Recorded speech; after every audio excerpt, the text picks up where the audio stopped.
ఈ రోజు మనం ఈ వీడియోలో ఒక మంచి ట్రాన్స్ప్లాంట్ గా అయిన తర్వాత ఎదుర్కొన్న సమస్యల గురించి తెలుసుకోవడమే ఈ మూవీ కాన్సెప్ట్. ఇంకేమాత్రం ఆలస్యం చేయకుండా మూవీలోకైతే వెళ్ళిపోదాం. Let's welcome to the AVS plus YouTube channel. ఈ మూవీ నేమ్ వచ్చేసరికి హలో మెన్. ఒక ఎలుకని బాక్స్ లో నుంచి బయటకు వదలగానే ఒక కనిపించని గొరిల్లా ఎలుకని తినడంతో మూవీ అయితే స్టార్ట్ అవుతుంది. ఇతనే మన కథలో మెయిన్ హీరో. ఇతని పేరు సెబాస్టియన్ మే. ఇతను కొన్ని సంవత్సరాలుగా ఒక మెడిసిన్ అయితే తయారు చేస్తూ ఉంటాడు. ఈ మెడిసిన్ గానీ సక్సెస్ అయితే దీని ద్వారా మనిషి కనపరాకుండా ఇంకా జంతువుడికి కనపరాకుండా ప్రాణంతో బతికేలాగా ఏ జీవినైనా మార్చేయచ్చు. సెబాస్టియన్ చాలా టైమే ఎక్స్పెరిమెంట్ చేస్తుంటాడు, కానీ అతని ఎక్స్పెరిమెంట్లన్నీ ఫెయిల్ అవుతూనే ఉంటాయి. అయితే మన హీరోకు కొంచెం తిక్క ఇంకా కొంచెం శృంగార విహంగా గుడికి ఉంది. రోజు నిద్రపోయేటప్పుడు ఎదురుగా అపార్ట్మెంట్ లో ఉన్న అమ్మాయిని అదే పకంగా చూస్తుంటాడు. ఇటు మనం సైన్స్ ల్యాబ్ లోకి వచ్చేస్తే ఇతను చాలా టైమ్స్ ట్రై చేసిన తర్వాత లాస్ట్ గా ఆ ప్రాజెక్ట్ అయితే సక్సెస్ అవుతుంది. ఇప్పుడు నుంచి ఇతను ఏ జంతువునైనా సరే కనపడేలాగా ఇంకా కనపడకుండా గుడికి మార్చేయచ్చు. సో ఈ గుడ్ న్యూస్ ని వాళ్ళ తోటి సైంటిస్టులతో షేర్ చేసుకుంటాడు. అందరినీ వెంటనే సెబాస్టియన్ రమ్మంటాడు. ఇంకా ఇతను అక్కడికి వెళ్లి చూస్తే అక్కడ కొంతమంది కనిపించకుండా జంతువులతో పాటు కనపడే జంతువులు కూడా ఉంటాయి. ఇతను ముందు నుంచే కొన్ని జంతువులను అయితే కనపడకుండా చేసేసి ఉంటాడు. సో ఇప్పుడు మ్యాటర్ ఏంటంటే ఇప్పుడు దాన్ని కనపడేలాగా చేయాలి. ఒక డౌట్ రావచ్చు, ఒకవేళ కనపడకుండా ఉండేదాన్ని వీళ్ళు ఎలా చూస్తారని. దానికోసమే వీళ్ళు ఒక సపరేట్ గ్లాస్ ని అయితే తయారు చేసి ఉంటారు. దాని సహాయంతో కనపడకుండా ఉండేటివన్నీ అందులో కనిపిస్తాయి. మార్డెడ్ అనే వ్యక్తి కనపడకుండా ఉన్న గొరిల్లాను బయటికి తీయడానికి ట్రై చేస్తుంటే పొరపాటున గొరిల్లా ఇతని మీద అటాక్ చేస్తుంది. ఇంకా అక్కడి నుంచి పారిపోవడానికి ట్రై చేస్తుంటే మన హీరో అప్పుడే అక్కడికి వచ్చి గాగుల్స్ ని పెట్టుకో ఒక ఇంజెక్షన్ తో ఆ గొరిల్లాని స్పృహ తప్పేలాగా చేస్తాడు. ఆ తర్వాత గొరిల్లాను ఒక బెడ్ మీద కట్టేసి ఎక్కడికి పాడిపోకుండా తాళ్లతో కట్టేస్తారు. అప్పుడే మన హీరో అక్కడికి వచ్చి తను తయారు చేసిన మెడిసిన్ ని మెల్లిగా గొరిల్లాకి అయితే ఇంజెక్ట్ చేస్తారు. ఒకసారిగా ఇంజెక్షన్ చేసిన తర్వాత గొరిల్లాకు చాలా ఇబ్బంది కలుగుతుంది. ఇంకా దాని హార్ట్ రేట్ గుడికి నెమ్మదిగా పెరుగుతుంటుంది.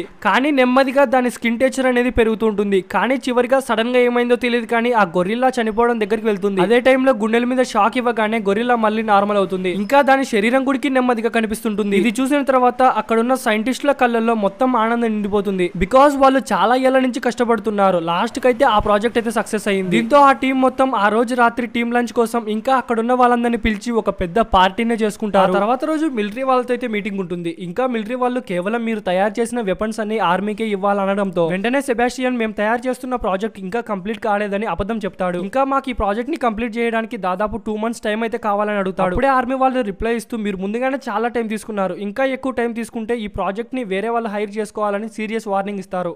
మీటింగ్ అయిపోయిన తర్వాత హీరో ఇంకా వాళ్ళ సైంటిస్ట్ ఫ్రెండ్స్ బయటకు వస్తూ మనం ఈ ప్రాజెక్ట్ ని కంప్లీట్ చేసాం కదా, నువ్వెందుకు మిలిటరీ వాళ్ళతో అబద్ధం ఆడావనగానే నేను ఈ ప్రాజెక్ట్ ని ఇంకా కంప్లీట్ చేయదలుచుకోలేదు, నేను ఈ ప్రాజెక్ట్ ని ఒక మనిషి మీద ప్రయోగించాలనుకుంటున్నాను అన్న తన లోపల ఉండే విషయం బయట పెట్టేస్తాడు. హీరో ఆ ల్యాబ్ అసిస్టెంట్ అందరితో ఒక మీటింగ్ అయితే ఏర్పాటు చేస్తారు. ఇంకా పైకి లేచి సెబాస్టియన్ మాట్లాడుతూ నాకు ఆర్మీ వాళ్ళు ఈ ప్రాజెక్ట్ లో ఒక మనిషిని వాడుకోవచ్చు, దానికి ఒక పర్మిషన్ ఇచ్చారని అబద్ధం చెప్తాడు. అక్కడున్న స్టాఫ్ ఆ మనిషి ఎవరు అనగానే వెంటనే సెబాస్టియన్ ఆలోచించకుండా ఆ మనిషి నేనే అని చెప్తారు. అక్కడున్న స్టాఫ్ మొత్తం చూసి ఒక్కసారిగా భయపడి ఇంకా అప్పుడే సెబాస్టియన్ ఒకవేళ ఈ ప్రాజెక్ట్ ని వేరే వాళ్ళ మీద చేస్తే వాళ్ళు చనిపోయే అవకాశం ఉంది, ఒకవేళ నేను చనిపోయిన గుడికి ఇది నా ప్రాజెక్టే కాబట్టి మీకు అంతగా ఏమి కాదని కొన్ని శుద్ధపూస మాటలు అయితే మాట్లాడతాడు. ఎక్స్పెరిమెంట్ అయితే స్టార్ట్ అవుతుంది. సేమ్ గొరిల్లా లాగానే ఇతని గుడికి కట్టేస్తారు. ఇంకా ఇంజెక్షన్ గుడికి తనకు తానే ఇంజెక్ట్ చేసుకుంటాడు. మొదటి కొన్ని నిమిషాల వరకు అంత నార్మల్ గానే ఉంటుంది. కొద్దిసేపటి తర్వాత బాడీ ఇంజెక్షన్ కు రెస్పాండ్ అవుతూ ఉంటుంది. ఇంకా మెడిసిన్ పెయిన్ అనేది చాలా గట్టిగా ఉండడంతో ఒక్కసారిగా గట్టిగా అరుస్తూ ఉంటాడు. చూసి చుట్టుపక్కల ఉన్న వాళ్ళంతా చాలా కంగారు పడిపోతూ ఉంటారు. కానీ అతను లాస్ట్ కనుకునేది సాధించాడు. అలా నెమ్మదిగా అతను ట్రాన్స్ప్లాంట్ అవుతూ ఉంటాడు. సెబాస్టియన్ మాత్రం అక్కడే ఉంటాడు, కానీ చుట్టుపక్కల ఉన్న వాళ్ళందరికీ ఎవరికి కనిపించాడు. ఇంకా అతను మళ్ళీ తిరిగి నార్మల్ కావడానికి దాదాపు 12 గంటల సమయం అయితే పడుతుంది. ఆ చుట్టుపక్కల ఉన్న సన్ రైజ్ ఒక్కసారిగా అతని మీద పడగానే అతనికి చాలా పెయిన్ గా అనిపించడంతో వెంటనే అక్కడున్న డోర్స్ మొత్తం క్లోజ్ చేసి లైట్స్ కూడా ఆపేస్తారు. అంతేకాకుండా ల్యాబ్ రిపోర్ట్స్ ఎలా ఉన్నాయని టెస్ట్ చేసి అతని రిపోర్ట్స్ అతనికి ఇస్తారు. ఆ తర్వాత రోజు నైట్ కావడంతో అందరూ నిద్రపోవడానికి వెళ్తారు. కానీ ఇజిగా అనే అమ్మాయి మాత్రం అక్కడే ఉంటుంది. ఇజిగా ఆ రోజు రాత్రి మొత్తం అన్కంఫర్టబుల్ గా ఫీల్ అవుతూ ఉంటుంది. ఎందుకంటే తనకు తెలియకుండానే హీరో తన చుట్టుపక్కల తిరుగుతూ ఉంటాడు. ఇంకా ఎవరికి తెలియకుండా అక్కడున్న మనుషుల్ని ఆట పట్టిస్తూ ఉంటాడు. సారా నిద్రపోతున్న టైంలో హీరో అక్కడికి వచ్చి నిద్ర లేపుతున్న సారా డిస్టర్బ్ చేస్తూ ఉంటాడు. మళ్ళీ సారా లేచేసరికి హీరో అక్కడి నుంచి వెళ్ళిపోతాడు. కానీ పక్కనే ఉన్న టీవీలో హీరోనే వచ్చాడని చెప్పి సారా తెలుసుకుంటుంది. ఆ తర్వాత రోజు ఉదయం కాగానే అక్కడికి వచ్చిన స్టాఫ్ మొత్తానికి ఈ విషయం చెప్తుంది. ఇప్పుడు హీరో కనిపించే సమయం అయితే వచ్చేసింది. ఆ 12 గంటల సమయం అయితే కంప్లీట్ అయిపోయి ఉంటుంది. మళ్ళీ అతన్ని మనిషిలాగా మార్చడానికి ఒక ఇంజెక్షన్ అయితే వేస్తారు. కానీ ఆ ఇంజెక్షన్ ఫెయిల్ అయ్యి అతని ప్రాణానికి ప్రమాదంగా మారుతుంది. నెమ్మదిగా అతని బాడీ కనిపిస్తుంటుంది. కానీ అతనికి ఊపిరైతే ఆడట్లేదు. ఇంకా గుండెల్లో చాలా పెయిన్ ఉంటుంది. నార్మల్ గా అయిపోతుంది. కానీ అతను విచిత్రంగా మళ్ళీ ట్రాన్స్ప్లాంట్ గా అయితే మారిపోతాడు. అలానే 3 రోజులు గడిచిపోతాయి. అతనికి ఒక ఆర్టిఫిషియల్ బాడీని అయితే ఇవ్వాలనుకుంటారు. దీని కారణంగా అతను ఎక్కడున్నా తెలిసిపోతుందని. కానీ మన హీరోకు ఇలా చేయడం అస్సలు నచ్చలేదు. దీంతో గట్టిగా వాళ్ళతో ఆర్గ్యూన్ చేస్తుంటాడు. మీరు నన్ను గత 3 రోజుల నుంచి చాలా ఇబ్బంది పెడుతున్నారు, అసలు నా బాధ ఎలాగుందో మీకు తెలుసా, మీరు కూడా నా సిచ్యువేషన్ లో ఉంటే మీకు అర్థం అవుతుందని చెప్పి అతను చాలా ఏరుస్తూ ఉంటాడు. ఇంకా విచిత్రం ఏంటో తెలుసా, హీరో కనిపించకుండా ఉండడం కాకుండా అతని ఆరోగ్యం గుడికి నెమ్మదిగా చేయి జారిపోతుంటుంది. అలా ఆ రోజు రాత్రి అక్కడే ఉంటే ఇతను చనిపోతాడేమో అని డౌట్ వచ్చి ఆ రోజు ల్యాబ్ లో ఎవరు లేనప్పుడు అక్కడి నుంచి తప్పించుకొని తన ఇంటికి అయితే వెళ్ళిపోతాడు. అలా ఇంట్లోకి రాగానే ఎదురుగా ఉన్న అమ్మాయిని చాలా బాగా అబ్జర్వ్ చేస్తాడు. వెంటనే అతనికి ఉన్న ఆర్టిఫిషియల్ బాడీని తీసేసి వెంటనే ఆ అమ్మాయి ఫ్లాట్ దగ్గరికి వెళ్తాడు. ఆ అమ్మాయి గుడికి బయటికి వచ్చి చూస్తే ఎవరు కనిపించరు. ఈ లోపే మన హీరో అయితే ఆ ఇంట్లోకి వెళ్ళిపోయి ఉంటాడు. అలా ఆ అమ్మాయి రూమ్ లోకి రాగానే ఆ అమ్మాయిని బూమ్ బూమ్ చేసి చాలా దారుణంగా అక్కడి నుంచి వెళ్ళిపోతాడు. ఆ తర్వాత లిండా హీరో ఇంటికి వచ్చి తన మాస్క్ ని చూస్తుంది. వెంటనే లిండా ల్యాబ్ కి వెళ్లి అక్కడున్న వాళ్ళందరితో ఒక మీటింగ్ పెడుతుంది. వీడు ఇన్విజిబుల్ గా ఉండడం వీడికి చాలా నచ్చుతుంది. ఒకవేళ ఇలానే మాడితే వీడు చాలా దారుణాలకు పాడుపడతారని చెప్పి వాళ్ళతో మీటింగ్ చేస్తుండగానే అక్కడికి మన హీరో వచ్చేస్తాడు. దీంతో లిండా వెంటనే హీరో దగ్గరికి వెళ్లి నేను దీని గురించి మిలిటరీ వాళ్ళతో చెప్తా అంటుంది. హీరో గుడికి అసలు భయం లేకుండానే చెప్పుకో అంటాడు. కానీ హీరోకి మాత్రం లోపల చాలా భయంగా ఉంటుంది. ఎందుకంటే అతను సైకలాజికల్ గా చాలా బాధపడుతున్నాడు. దీన్ని గమనించిన లిండా అతన్ని ప్రతి సెకండ్ అబ్జర్వ్ చేయాలని చెప్పి అతను తిరుగుతున్న ప్రతి చోటు ఒక కెమెరాని అయితే ఇన్స్టాల్ చేస్తుంది. ఇంకా ఎవరు లేని టైంలో హీరో మన లోపల ఉన్నప్పుడు రికార్డ్ అయ్యే క్లిప్ ని లైవ్ లా వచ్చేలాగా కెమెరాని సెట్ చేస్తాడు. దీని వల్ల మన హీరో బయటికి వెళ్ళిన గుడికి లోపల ఉన్న వాళ్ళంతా హీరో లోపలే ఉన్నాడని భావిస్తారని.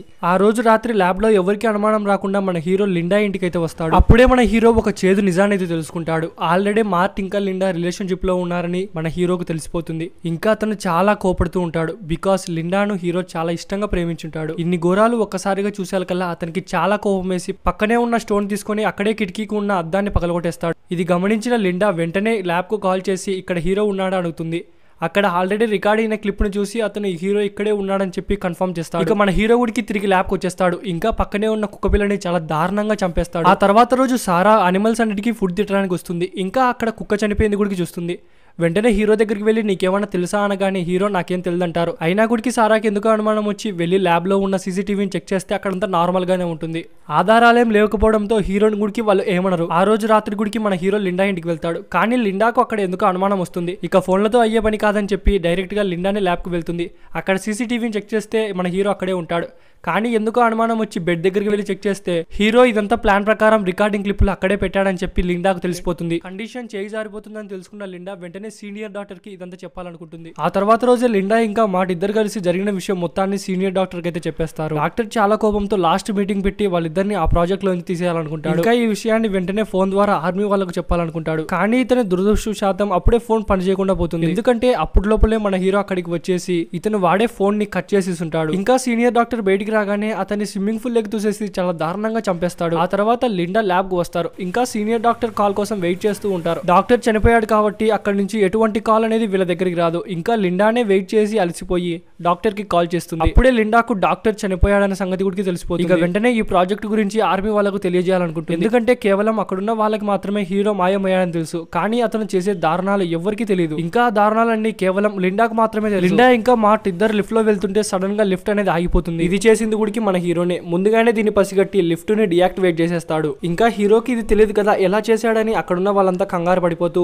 ఆ కోడ్ ని మొత్తం రియాక్టివేట్ చేస్తుంటారు. అంతేకాకుండా మన హీరో ఇంకా ల్యాబ్ లో ఉన్నాడని సంగతి కూడా వాళ్ళకు తెలిసిపోతుంది. ఇది గమనించిన అక్కడున్న అమ్మాయి హీరోని చంపడానికి వస్తుంది. కానీ ఇది గమనించిన మన హీరో ముందుగానే ఆ అమ్మాయిని చంపేస్తాడు. ఇంకా లిండాకు అప్పుడే అర్థమైపోతుంది నెమ్మదిగా వీడు ఒక్కొక్కరిని చంపుకుంటూ వస్తున్నాడని. వీళ్ళందరినీ మన హీరో ఎందుకు చంపాలనుకుంటున్నారంటే కేవలం ఈ ల్యాబ్ లో ఉన్న వాళ్ళకు మాత్రమే మన హీరో ఇన్విజిబుల్ గా ఉన్నాడని తెలుసు. సో వీళ్ళని చంపేస్తే మన హీరో ఎంజాయ్ గా తిరగచ్చని. సో అలా చాలా సేపు ట్రై చేసిన తర్వాత కంప్యూటర్ ద్వారా హీరో లొకేషన్ అయితే తెలిసిపోతుంది. ఇంకా మన హీరోని చంపడానికి మ్యాడ్ ఇంకా ఇద్దరు ఫ్రెండ్స్ అయితే వెళ్ళిపోతారు. అప్పుడే మన హీరో అక్కడికి వచ్చి మ్యాడ్ ఫ్రెండ్ ని చంపాలనుకుంటాడు. కానీ అదే టయానికి మ్యాడ్ గన్ తో షూట్ చేయగానే అది నేరుగా హీరో తలపైన ఉన్న పైప్ కు తగులుతుంది. ఇంకా హీరో నెమ్మదిగా అయితే పైప్ లో ఉన్న పొగ ద్వారా కనిపిస్తూ ఉంటాడు. మార్ట్ ఫ్రెండ్ కి అయితే చాలానే బ్లడ్ పోయి ఉంటుంది. ఇంకా వెంటనే ఇది లిండాకు చెప్పగానే సారా బ్లడ్ స్టోరేజ్ కి వెళ్లి బ్లడ్ ను తీసుకొస్తుంటే ఇది గమనించిన మన హీరో ఆమెను గుడికి చంపేస్తాడు. బ్లడ్ లేని కారణంగా మార్ట్ ఫ్రెండ్ గుడికి చనిపోతాడు. ఇంకా కేవలం ముగ్గురు మాత్రమే మిగిలిన్నారు. బ్లడ్ కోసం వెళ్లి సారా చనిపోయిందనే విషయం తెలియక వీళ్ళు సారా కోసం వెతుకుతూ ఉంటారు. ఇంకా లాస్ట్ సారా చనిపోయిందనే విషయం గుడికి వీళ్ళు తెలుసుకుంటారు. ఇదంతా చూసి వీళ్ళు చాలా బాధపడుతుంటే అప్పుడే మన హీరో అక్కడికి వచ్చి మ్యాడ్ ని ఇంకా మ్యాడ్ ఫ్రెండ్ ని ఇద్దరిని రాడ్ తో పొడుస్తాడు. తర్వాత లిండాని ఇంకా మార్ట్ ని ఫ్రీజ్ రూమ్ లో వేసి చాలా హై టెంపరేచర్ కూల్ లో పెట్టి అక్కడి నుంచి వెళ్ళిపోతాడు. ఆ టెంపరేచర్ నెమ్మదిగా కూల్లేకి తగ్గుతూ ఉంటే వీళ్ళ ప్రాణం గుడికి నెమ్మదిగా అలానే గాలిలో వెళ్ళిపోతూ ఉంటుంది.